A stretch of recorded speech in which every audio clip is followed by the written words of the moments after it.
Make this quick, man. I just hopped on YouTube 'cause I'm trying to figure out what the hell going on over here. Trying to figure out how to work this old platform app. And I come across this Thomas Sowell video, man, of him debunking the slavery legacy. And in this video, he's talking about the welfare state.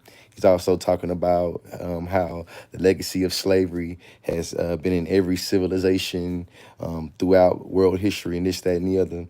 And I think that he does a great job in being able to mystify the different textures of slavery and how, all slavery is not the same in terms of, debt slavery, prisoner of war slavery, indentured servitude, chattel slavery. It's like all these things are very, very distinct and very different, but he's still able to make this analysis to say that slavery has always existed throughout the world.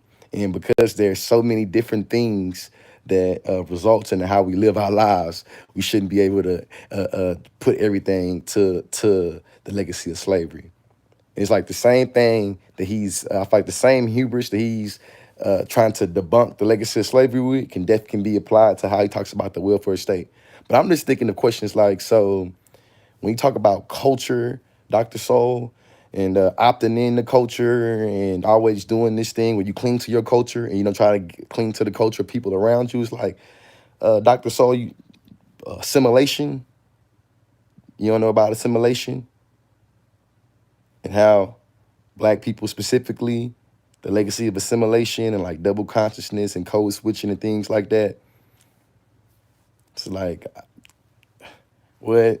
And and and the funny part about it, watching the video, is like it's always the young Thomas Sowell heads that want to debate me about systemic racism and things like that. And in my mind, it's like you talking about the liberal welfare state is, man, if like that, what gave the liberals power to be able to give policies and legislation to make this welfare state possible?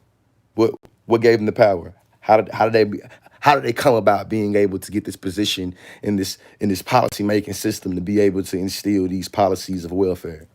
It's just like, come on now. And it's one of the reasons why I just think that watching Thomas Sowell speak and reading some of his work, it just to me it just seemed like a lot of internalization of things. You know what I'm saying? And you can read the statistics as much as you want to.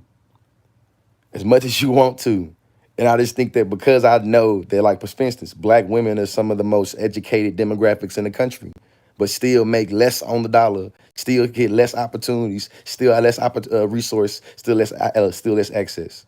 So even when you talk about the idea of working hard and going and getting to school and opting into the culture around you and seeing how they're able to, flourish and progress, and you trying to do the same thing they doing, it's like, what?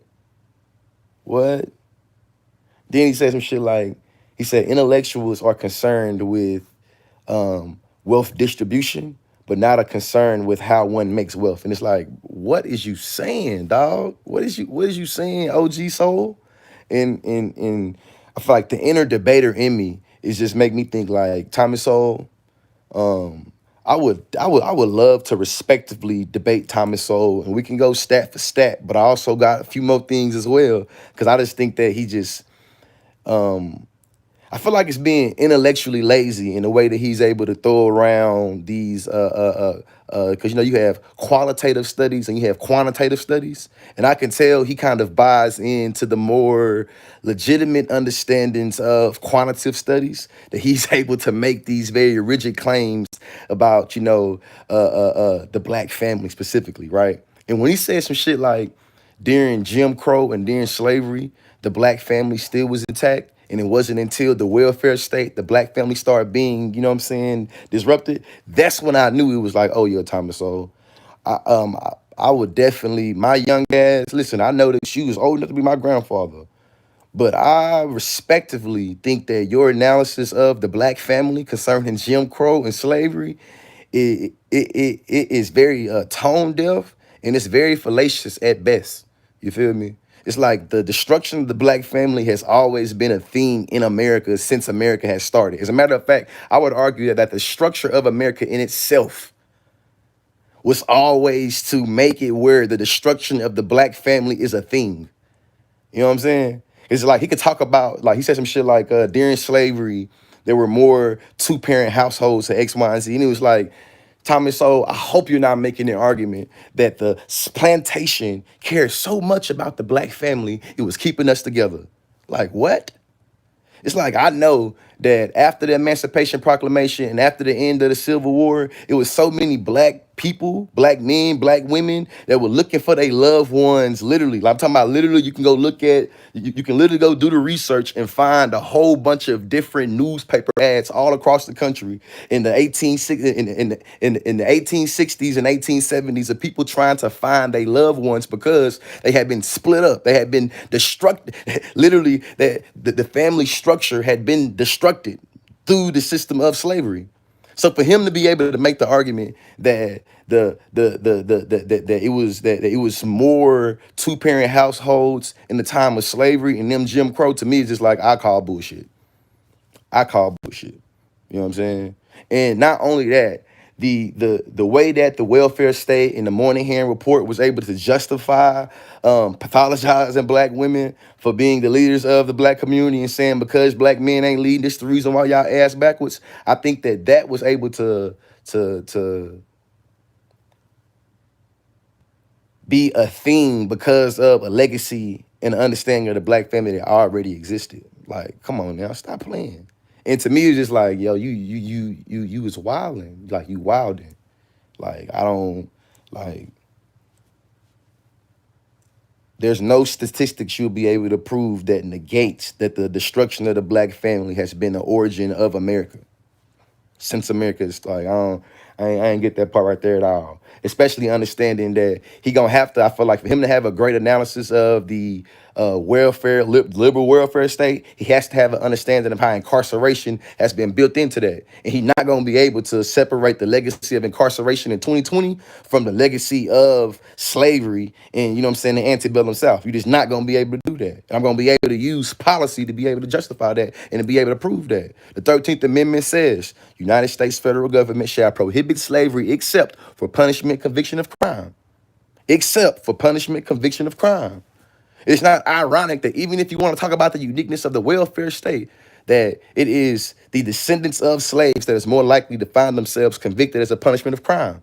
You cannot, like, it's just like you, that there has to be a level of mental gymnastics and intellectual gymnastics that one has to damn near be able to perform and be able to execute masterfully to be able to say, hey, we should X, Y, and Z and care about this, because it's like the argument that Thomas Sowell makes, like saying, pretty much boils down to the reason why African Americans don't flourish is because they choose a bad culture, Negro culture, nigger culture, whatever he calls it, and because that's the reason why we don't flourish.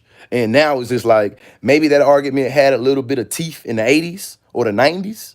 But in 2020, the argument is not a good argument based off of the influence that black culture, that you call nigger culture, that you call culture that's not able to make it where we can thrive and survive, or make it where we can't progress specifically. It's like you can't make that claim at the same time being able. I feel like you can't make that claim while being able to acknowledge that hip hop music is the #1 genre in the world and notify how many different races is influenced by the nigger culture, the race culture, the black culture that keeps black people down, and being able to elevate themselves and being able to make money out of it. It's like the fungibility of blackness and black culture cannot be denied. And because we can recognize the fungibility in it, it's undeniable the value in what we already have. So to say that we strive towards culture that keeps us down, or to say that because we celebrate hip hop culture in the ways that we do, it's what keeps us down, is really fallacious. It's really it's a bad argument, and it's not true. Just like it's just not true. You know what I'm saying? Especially like Cadillac Records, the way that the way in which the same culture he's able to critique and talk shit about, that same culture is able to put a whole bunch of money in different white corporations' pockets, to me, I feel like debunks his entire argument on face value. It's like, are you kidding me, guy? Like, what? It's a whole bunch of wealth that was created. You say you don't understand how wealth is created. It's a whole bunch of wealth that was created through the labor The creative labor, the mental labor, the spiritual labor of black people being able to create what we understand as black culture. So the dances, the trends, the lingo, it's like, what is you talking about? You know what I'm saying? On top of that, you'll be pressed, Dr. Soul, to be able to name any major global corporations that haven't piggybacked off of the culture, the black culture, if you say keep us down, that they haven't been able to figure out a way to monetize the same culture you say keep us down to get them millions and billions of dollars. You wouldn't be able to do that. And based off of that alone, it shows you the legacy that you say we should not be able to understand, that we still locked into this understandings of commodity and accumulation and fungibility.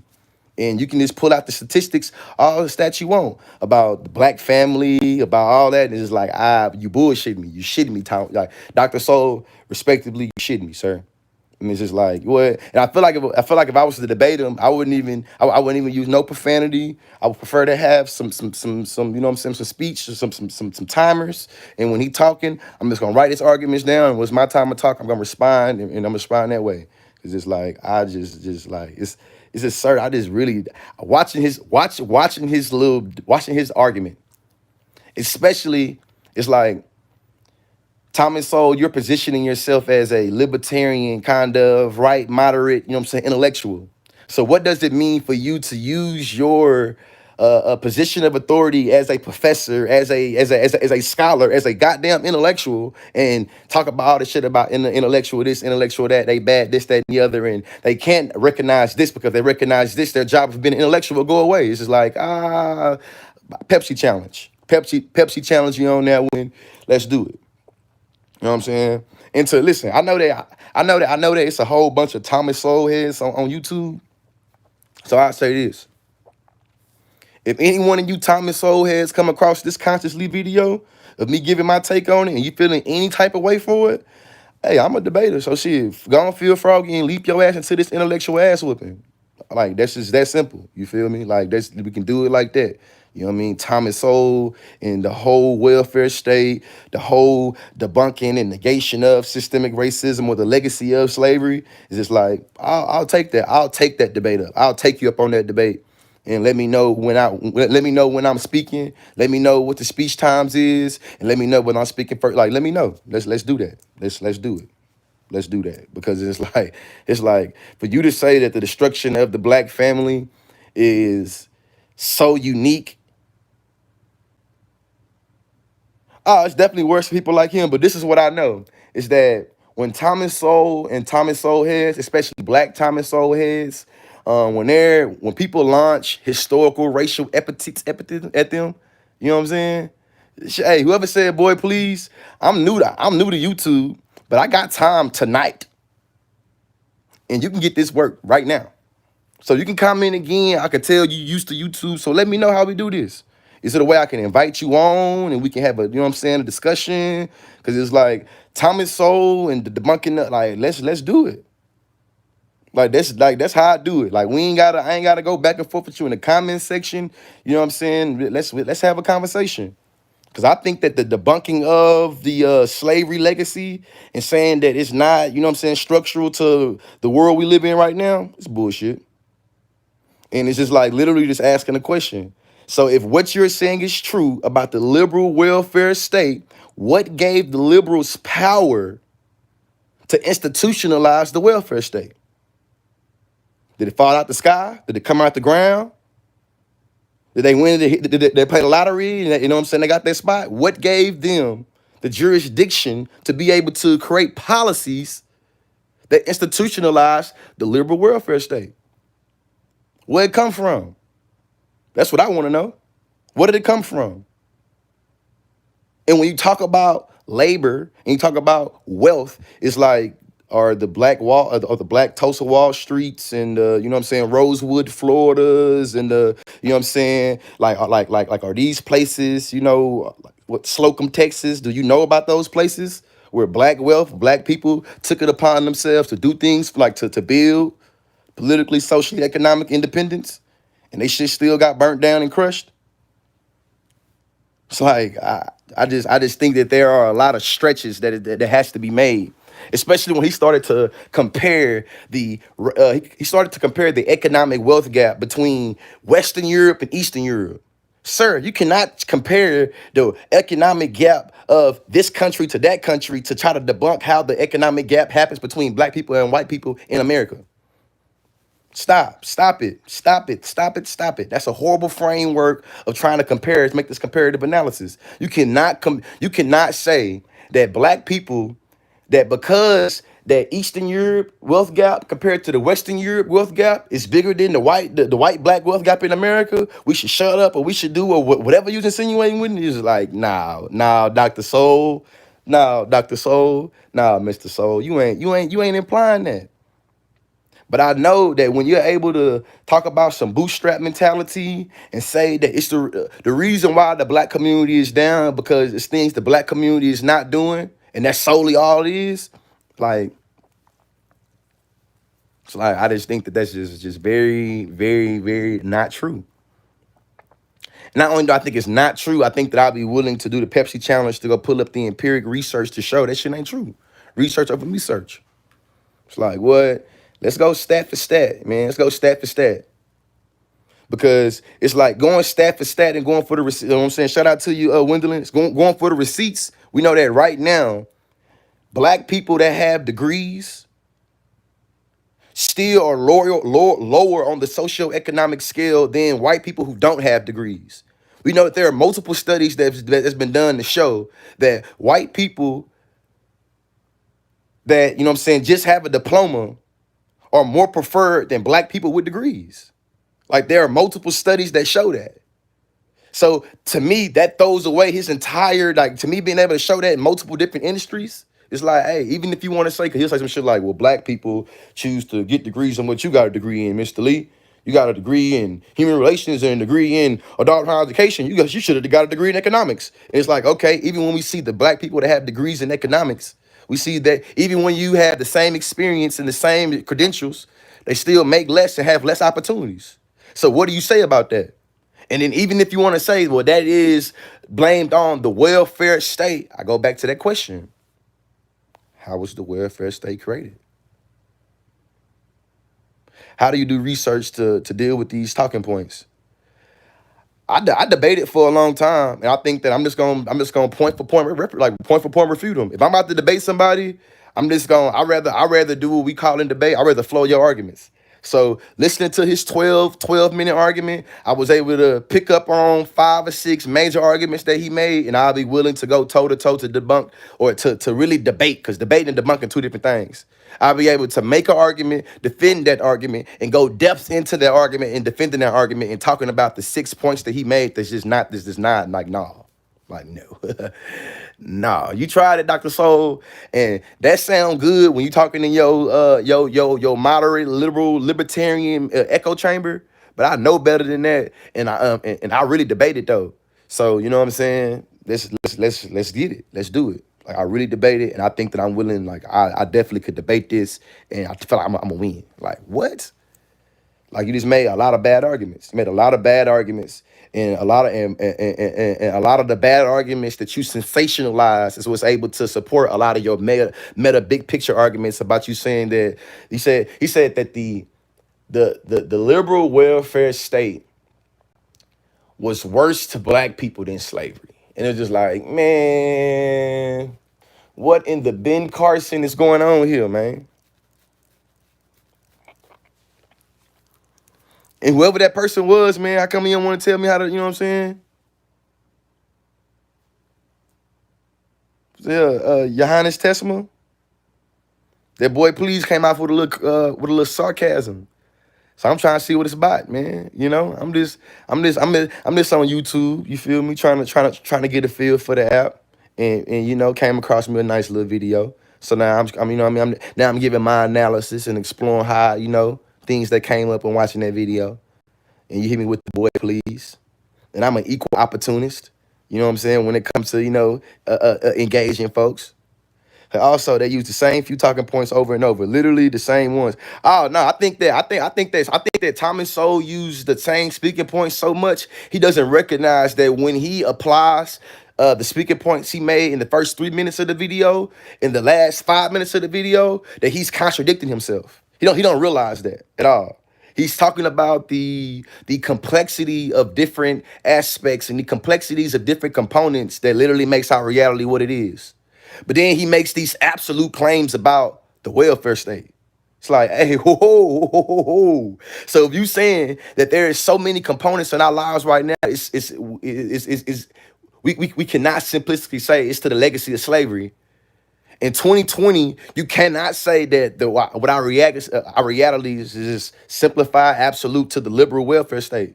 It go both ways, and that's what I know from a debate standpoint. I mean, Thomas So can get away with the bet because he knows the audience isn't black people. Most definitely know the audience isn't black people. And I know that I can tell by the way he speaks, he's going to use different ways to be able to pathologize a person that debates against him and argues with him in a way of talking about slavery. I can tell. He's going to use a lot of the respectability politics. He's going to use a lot of the racial gaslighting. He's going to use his position of being black to try to substantiate claims while at the same time talking about race baiting being bad. He gonna do a whole bunch of different shit. It's what a whole bunch of them Thomas Sowell heads do. You know what I'm saying? It remind me on TikTok, I had some of them old clout chasing opportunist young whippersnapper ass Thomas Sowell heads, you know what I'm saying, trying to debate me about capitalism. And you know what I'm saying, trying to talk about the liberal, you know what I'm saying, the liberal welfare state. And it was just like, it's so much to unpackage here. And then once I started seeing that they was trying to get me to go to their YouTube channel, dude, it was like, hey, now y'all got me all the way messed up. Y'all think y'all about to bait me in to coming on to y'all platform to doing something. If y'all trying to debate, let's debate right now on my YouTube or my Instagram. They were like, nah. So I was like, nah. You know what I'm saying? But I see that a lot of Thomas Sowell heads make the same argument. And I feel like I'm able to debunk them easy. Or maybe I'm able to, I feel like, critique them with very easily just on the notion of slavery, because they want to talk about how slavery was everywhere and every instance had slavery and this, that, and the other. And it's like, actually, that's true on the surface level, but when it comes to everybody buying in, like globally buying in that this group is deemed a slave, everybody didn't go through that. When he talk about the slavery that happened with the Berbers, the entire world didn't buy into the Berbers being slaves. And the Berbers wasn't slaves because of their skin color. They Berbers were slaves because they lost the war, because of, you know what I'm saying? It's like literally every example he wants to give to about slavery outside of the transatlantic slave trade, chattel slavery. He's not going to be able to talk about how the entire world bought into these people having no culture, not being human, and being made for the slave class. And that's the difference, Terry. The difference, Terry, is when you think about slavery in terms of like indentured servitude, when that group of Europeans came over to America as indentured servitude, you know what I'm saying? Over in Asia, different countries in Asia, they didn't see those white people as being indentured servants. They were only indentured servants to the area they lived in. The difference is that African descendants of Africans that came over to the transatlantic slave trade, everybody seen them as being slave. Or how I like to put it simply is like, Jews went into the Holocaust as Jew and came out as Jew. Oh, bad, but that's how I'm still making sense anyway. Jews went into the Holocaust as Jew and came out as Jew. They went into the Holocaust as having a heritage, as having a culture, as having a language, as having a identity, and they left out of the Holocaust having that language, having that culture, having that heritage, having that identity. You feel me? Just because the motherfucking Hitler and the Germans dehumanized them and literally, you know what I'm saying, created genocide against them, the entire world didn't buy into the genocide and dehumanization of Jewish peoples, of the Jewish identity. When it comes to the transatlantic slave trade, the entire world bought into the idea that black equals slave. The entire world identified black as slave. Slaves were literally transported all over the world. Literally, you know what I'm saying? I guess outside of Russia, you feel me? But you know what I'm saying? Outside of that, it's like it's undeniable that the transatlantic slave trade created what we know as now the African diaspora. Literally, black people of African descent being dispersed throughout the world, throughout the globe. One of the main factors of this was slavery. And it's just like that's, you know what I'm saying? It's like it's really, I think that when he makes his analysis about slavery, I think it's a very intellectually lazy one that is able to mystify all of the unique structural and global ways that this slavery functioned and this slavery happened. And it's just really that simple. And it's like I'll just be able to hit him with three tenets, some straight, you know what I'm saying? Like, I also do studies. We got studies. You know what I'm saying? It's like, okay, let's do it. Like three of them. What? We know that prenatal alienation, literally a group being alienated from the land they come from, i.e., descendants of slavery, especially African Americans, being alienated from the land and making it where we're seen as landless people, you know?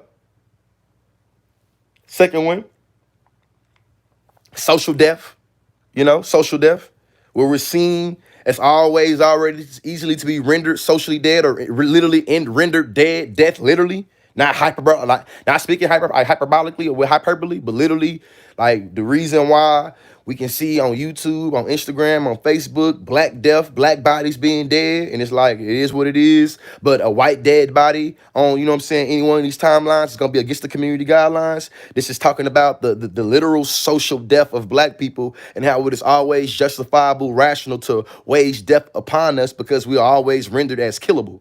As you know what I'm saying, as exterminate, you know what I'm saying? That's literally what it is. And the last thing is complete dishonor. Those three tenets is very unique to transatlantic slave trade, and you know what I'm saying. That's what that is, you know.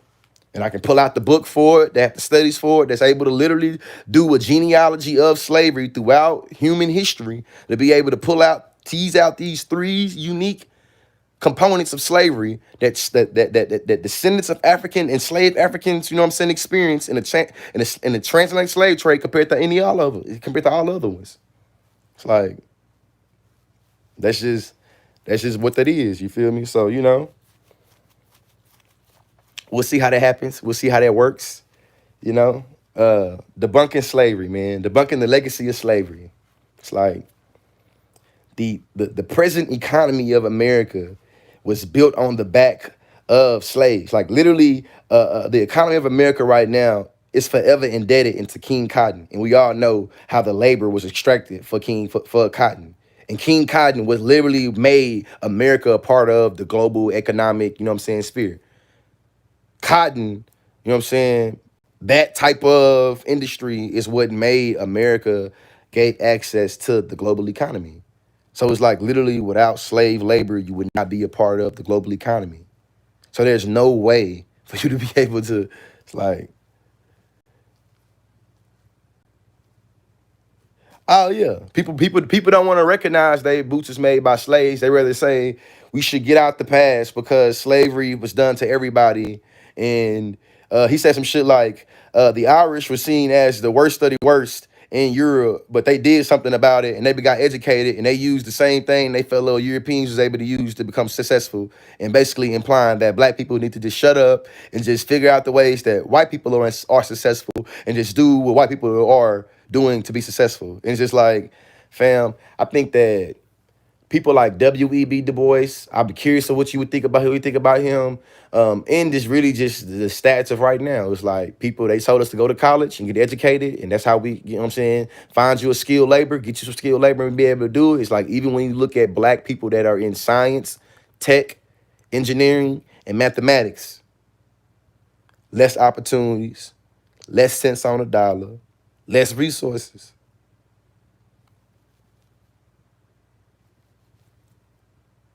That's simple. Like, yeah, man. But shout out to everybody that came to, you know what I'm saying, this. Shout out to everybody, I guess, that's definitely tuning in, checking this out, man. Hopefully one of them old Thomas Sowell heads, you know what I'm saying, let me do something on this old YouTube app and they'll debate me. But I won't set speech times. You feel me? I want a clear and cut topic of what's the af and what's the neg and who's af and who's neg, and I'll debate you, Thomas Soul heads, especially on this YouTube. I'm trying to get more active on YouTube. You know what I'm saying? I think YouTube would be the place that let me talk my shit how I do. So to the Thomas Soul heads that come across this, Consciously is just literally a one email away, one DM away. You can find me.